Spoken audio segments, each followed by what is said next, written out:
Okay, a little comparison. We got the HK USP 40. We got the Glock 22 Gen 4. Now that's a 1993 USP, the first year USP was made in 40 caliber. Very early, original design, traditional rifle, non-captive guide rifle. Glock 22 is, pretty modern. That's Gen 4.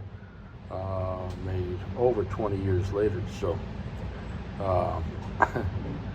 is the USP out of date? Now, one's hammer fired, also double action, single action with a slide, with a frame, safety and the cockpit.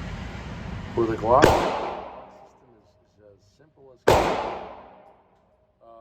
I took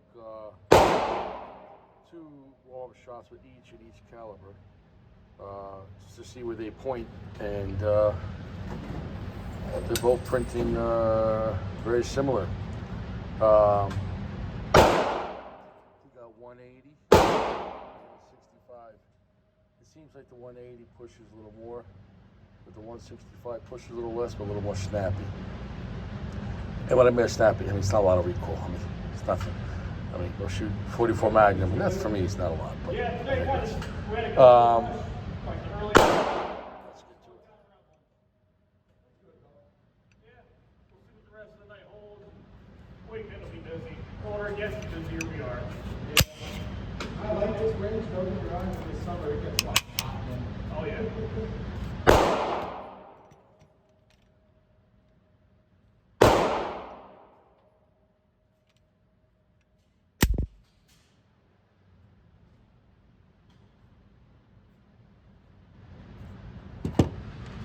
Okay, we got 180 grain. We got the HK on the left. The first shot, second shot, third shot. I pulled the second shot. I knew when I pulled it. That's okay. Get back to it. We're going to continue some more with 180. This USP is the first time firing this. I fired 4 warm-up shots, but I'm saying first time firing this gun at the range. This one in particular, so getting used to see where this is printing with this ammo. Let's get back. Okay, second set here. Glock on the right, all the yellow. HK on the left, the one I pulled, but the second set definitely goes to HK. This thing wants to go. We had one go to the same, and then 2 more here. So I'm finding with this trigger, it's better if I don't stage it. And what I mean by that is this. Normal, staging is finding the wall, then pulling it. It's just better to go through it. When I stage, no, it's for me. For me, that gun likes to go just. With the Glock though, the Glock wall, especially for a reset. Anyways, though, let's get back to it. Let's put 3 more, and then we're gonna switch it to 180. Okay, all the Glocks still in the yellow. I had one a little left, and the other 2 went just a little high that session. Same grain, all 180 grain. The HK, just pulling straight to the trigger without trying to stage it. Perfect. So now that Glock 22 I've had for a long time, maybe a year, and I've shot it a lot.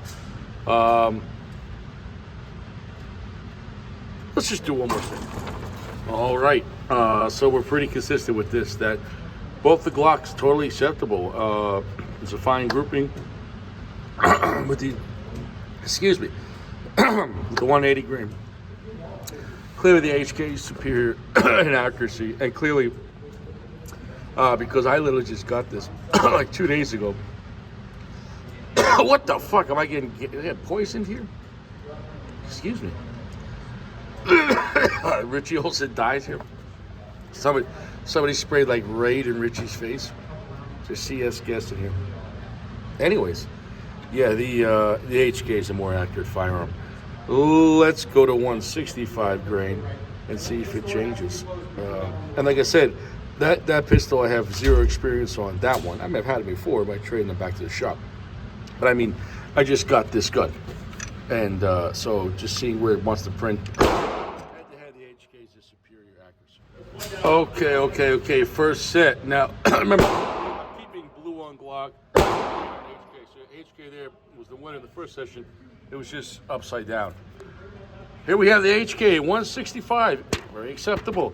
What the hell, though? All of a sudden, the Glock with 165 grain. Remember, different types of barrels, twist rates, and the type of rifling, this actually has traditional rifle.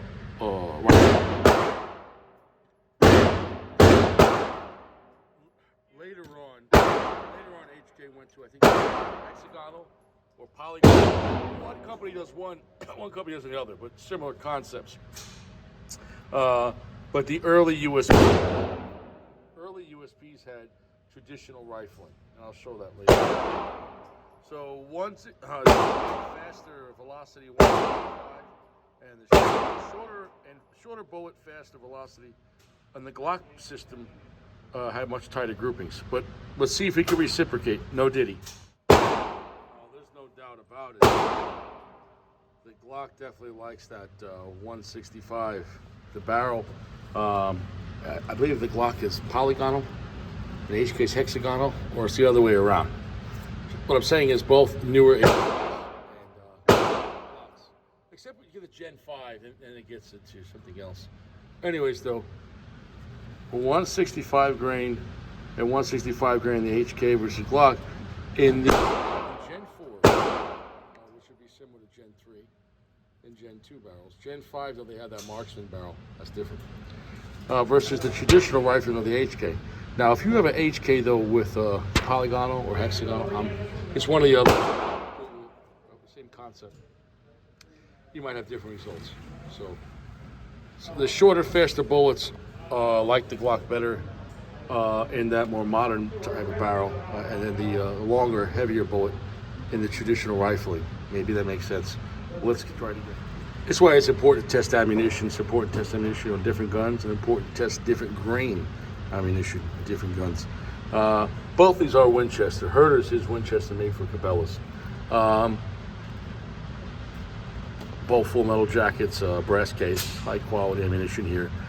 Clearly the Glock likes the 165 better with the more barrel, and totally acceptable on the 165 on the USP.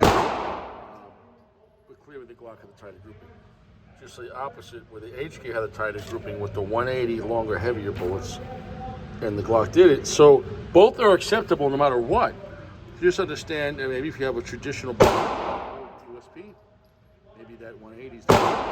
But maybe if you have a newer USP with the non-traditional rifling, i.e. polygon or hexagonal, and I should have Googled that. I know one company calls it one thing and the other. Point is, though, same for a newer USP, where it likes the one in 40.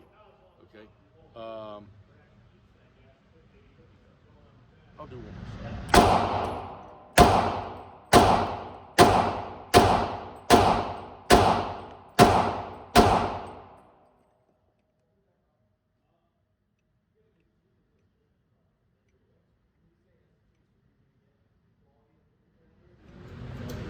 Okay, so one-handed, not super fast shooting, but, you know, definitely not slow fire. And while holding a camera in my left hand, I was not looking at the camera, though. I was looking at my sights. So best you can, one-hand shooting, with the other hand just holding a stationary camera. I'll take it. So Richie I could be the cameraman and the shooter, and I'll be good. I can report the news. That's one-handed. 180 grain. Let's go to the Glock 180 grain, and let's get to the news. Two sides kind of sucks, and after that, they either hit you or suddenly you don't have anything to worry about anymore.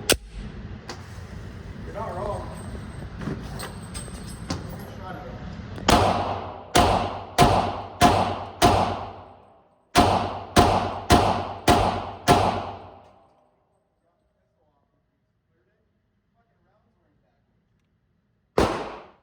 Well, the Glock one-handed works well too. I did put a shot, but yeah, great. So one-handed, acceptable. You could collect evidence and defend yourself. Okay.